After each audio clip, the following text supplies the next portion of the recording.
Okay, we now welcome on Vale Sloane, the Associate Director for Institute Relations at Atlas Network. Vale, welcome to the show. Thanks a lot, mate. Good to be here. Now, Val, Atlas is a very influential think tank. It's a really influential organisation. So which organ is Atlas in the vast right-wing conspiracy? Are you the heart, the stomach? Are you maybe a kidney? Mate, we kind of see ourselves as happy warriors, you know what I mean? I'm not sure what organ that'd be exactly. Maybe the soul? I don't know. But, yeah, we really see ourselves as the ones who are just trying to fight the good fight when it comes to free people, free markets, you know? Yeah, well, let's get into that. Do we think the soul exists? No, just kidding, Vale. I wouldn't ask you that. So I should point out that Vale is in Washington, D.C., despite his Aussie accent. We're live with Washington. Now, what is the Atlas Network and how does it help liberty around the world?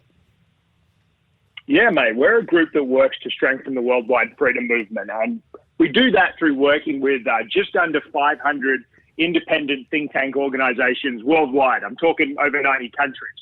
And the one thing that unites all of these groups is that they're fighting for free markets and individual liberty. And we really see our job as a bit of a service organization almost, where we invest in their projects through grants, train them up through our Atlas Leadership Academy, where we provide practical skills to think tank leaders, and we celebrate their success through different events and forums in which we can discuss strategies to make the world a better place. One thing I really love that Atlas do is the project Doing Development Differently and how it approaches poverty solutions. So how do we solve poverty? Mate, you took the words out of my mouth because you're actually tapped on something really interesting we're doing right now. Through our Doing Development Differently campaign, we're working with think tanks on the ground in countries where it can be pretty tough to get by and show that local solutions and free markets how we can get people out of poverty. In fact, our president, Matt Warner, is just about to release a book, Poverty and Freedom, Case Studies on Global Economic Development. And this looks at 13 different examples from groups within our network that have fought against government abuse, fought against closed markets, and as a result helped people, escape the poverty trap, become entrepreneurs, be able to access education and schools. It's pretty inspiring stuff. I love, Matt, Vale. I love the Doing Development Differently program. I've written about it for the IPA review. What are some of the big success stories specifically of the program? Yeah, definitely. One that I really love is in Argentina, our partner Libertad y Progreso managed to help wind back an electronics tariff, which meant that computers, laptops, iPads that could have gone to young kids in schools just weren't getting through because the price was so ridiculously artificially high. So they pointed this out through videos, a really interesting newspaper campaign, and the government said, hey, you know what? You're right. This is a really bad idea. And they just scrapped the tariff and managed to get these electronics into the hands of kids to help advance their learning. Another one that's really exciting to us is in India. Our partner, the Centre for Civil Society, managed to scrap the minimum capital requirement for starting a business, which can sound a bit dry, but basically meant these poor business people couldn't officially start a business unless they had a whole lot of money saved up, which just wasn't a reality for a lot of people. So they managed to convince the government to scrap that and let entrepreneurs take a punt and start their own business, whether it's a street stall or IT company, education providers. And as a result, it's really helped unleash this entrepreneurial spirit that the government was stepping on in India. So, mate, I could talk your ear off all of this podcast on all the good success stories we're seeing from partners. But the thing is, it's fighting against poverty, and it's in the local context of each of these countries. Yeah, I'm really glad you brought up South America because that's where I think Atlas is doing some really awesome work. Now, I was actually at an Atlas conference in Sydney a few months ago, and my roommate for the conference was from Venezuela, and he was telling us what Atlas is able to do with some of the free market think tanks in Venezuela. I didn't even think there were allowed to be free market think tanks in Venezuela, but they're going. Do you want to talk about Do you want to talk about how Atlas is helping Venezuelans? Yeah, I'd love to, mate. I'm quite proud to be involved with the Center for Latin America, which is an initiative we run at Atlas Network to specifically help our partners in Latin America. There's over 80 groups across the region that we work with. But specifically in Venezuela, mate, there's no sugarcoating it. It's a bloody dire situation, when we get reports in from friends and allies on the ground, hell, you just have to turn on the news and see the terrible state on the ground there. It's really confronting. So really what we're trying to do is support those people who are still fighting for free markets and free people fight the good fight when it's a dark situation. You know, that's through things like research. They're working on education campaigns, trying to educate the next generation of young people and students still in Venezuela, and make sure that they know that a better future exists. It doesn't always have to be like this.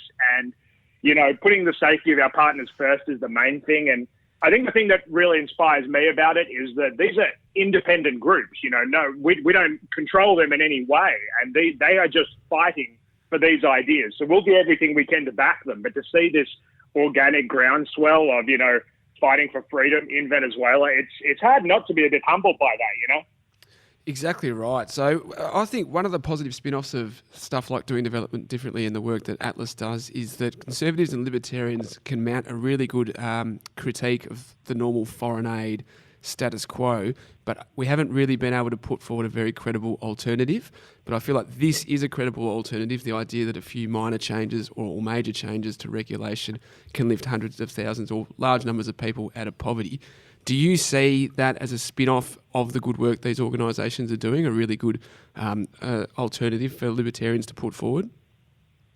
Yeah, 100%, mate, 100%. I really think, honestly, it's par the course for what we all stand for. I mean, the data backs us up. Capitalism's lifted hundreds of millions, billions of people out of poverty over the last few decades. And these are locally grown solutions. This isn't multinational aid organisations or different governments coming in and waving their finger at quote unquote poor people saying, oh, you know, you're doing it wrong, just listen to us.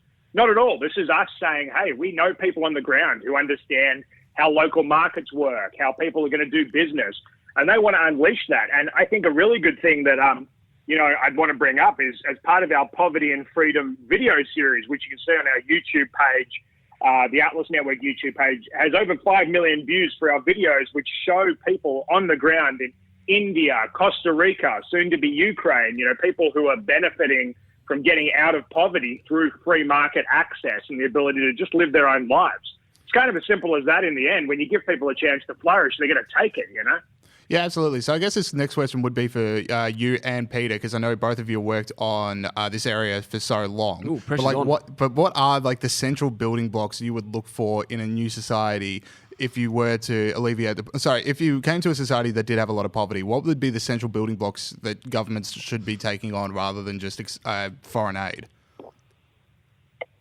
Yeah, I think there's a few things, mate, and it's obviously the $1 million question. I think what we've experienced, and it's great working with, you know, our President Matt Warner on his work to investigate this very thing, is that it's almost death by 1,000 cuts for entrepreneurs in a lot of these places, whether it's the fees, the registration costs, the waiting periods, the bribes that can be levied on them. You know, it just saps the spirit and it definitely drains the wallet.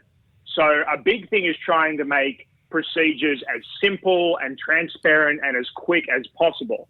To do that really then enables entrepreneurs to get on with the job of what they do best, like being business people. I think that's the biggest building block that comes to mind in terms of what the government can do, almost just get out of the way.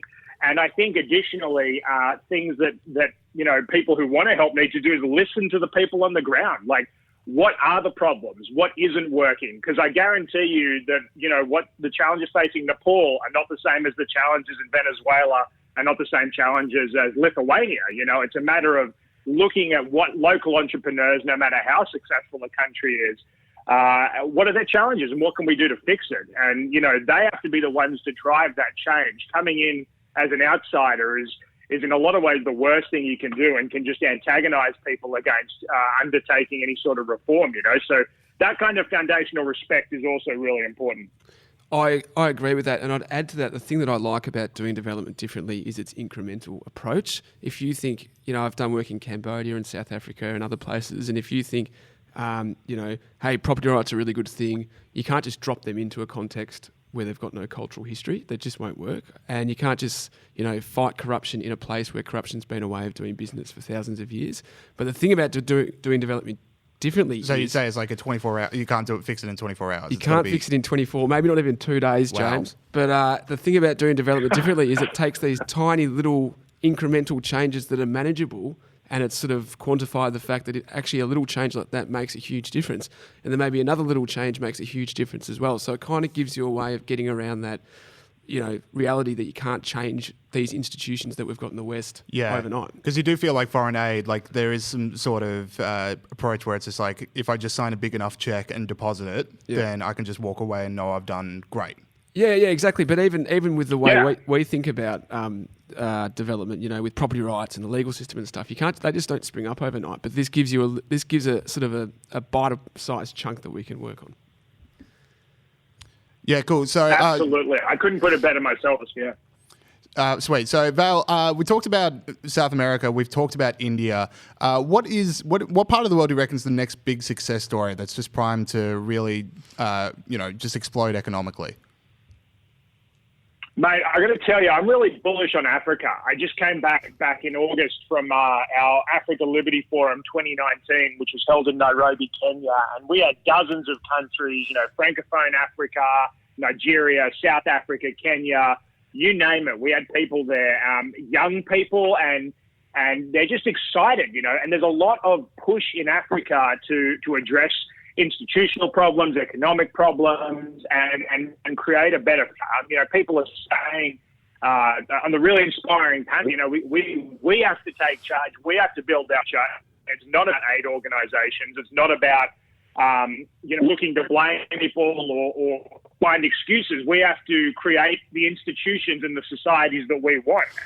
I got to tell you, I'm really excited. Partners there are doing amazing work. In Cote d'Ivoire, we have a partner who's working on land that's been recognised by the World Bank. We've also got partners in Morocco who are helping ease the doing of business through the huge trading ports they have there.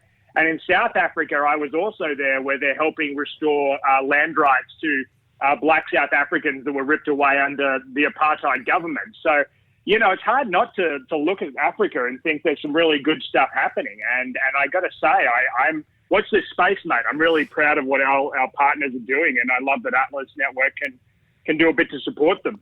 That's right, Val. And of course, listeners to the Young IPA podcast would remember when we interviewed Linda Kavuka from Kenya, a big part of the African Liberty Movement. One more question for you, Vale. There are a certain group of countries, and you said a little bit earlier, there are a certain group of countries that are kind of stuck at the bottom of the pile. Venezuela would be an example of that, but places like Eritrea, for example, these are countries that, they're not sort of lower middle income earners, they're right on the bottom. Do you have any partners in those countries, and do they face unique challenges that your other partners don't face, or do they have different policy aims, or what kind of stuff do they have to deal with? Yeah, well, yes and yes is the answer to that question, mate. Yes, we do have partners in some really difficult countries, Venezuela being one. We have a great partner in Burundi, which really has a tough situation when you look at things like the Economic Freedom of the World Index. I think of other places as well, like, Nepal is still a very difficult country on the economic data, but we have, I think, at least two great partners there, not to mention a number of groups that are coming up. So we do try and work in countries that have a lot of difficult circumstances. And yes, I think they do have a lot of challenges that can be unique, but they can also, learn from other people in the worldwide freedom movement. Governments can be corrupt anywhere. Institutions can fail to work properly anywhere, and it's a matter of looking at, well, what are some solutions that have helped alleviate these problems elsewhere? And time again, it's things like transparency, accountability of officials, limiting government overreach, and just making it easy to get on with life, whether that's not following onerous laws, whether it's quickly setting up a business.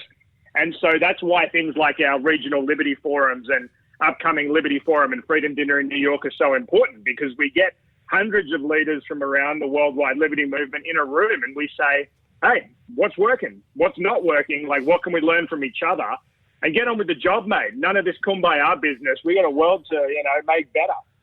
Yeah, that Liberty Forum dinner in Washington, we had some IPA people there a few years ago, and they came back so full of energy about wanting to approach the task, because it's like they just said, it's so incredible to see like the worldwide freedom movement just in one room together. Yeah, I agree, mate. And you know, I got to tell you, I've always got a soft spot for the IPA being, you know, a bit of. You can't take the Australia out of the boy, right? I may have been here for a few years, but I love what you're all doing down back home, and we all watch it keenly at Atlas Network. So, you know, we thank you guys for everything you've done to, you know, keep fighting the good fight in Australia, and actually, you know, be an inspiration for a lot of our partners. If I had $1 every time a partner from a country that's doing it more tough than a place like Australia says, gee, I'm glad that there are Atlas Network partners in the UK, in Australia, in the US, and Canada, because, you know, we can fight fights and support them and make sure that we're all pulling together as a team. Yeah, cool. Val, thanks so much for your time. I love talking to someone from Atlas because Atlas organization, one of those places where, you know, like the media cycle is just what did Trump tweet recently or what's the latest with, you know, this politician. And then you like talk to someone from Atlas and you're like, oh, actually, there's amazingly important things happening around the world and millions of people are coming out of poverty. And Atlas is just one of those organizations that makes you go, oh, hang on, there's huge victories. So, yeah, Val, thank you so much for your time. I couldn't put it better, yeah. Thanks, Thank Val. you, fellas. You have a great day. Appreciate it.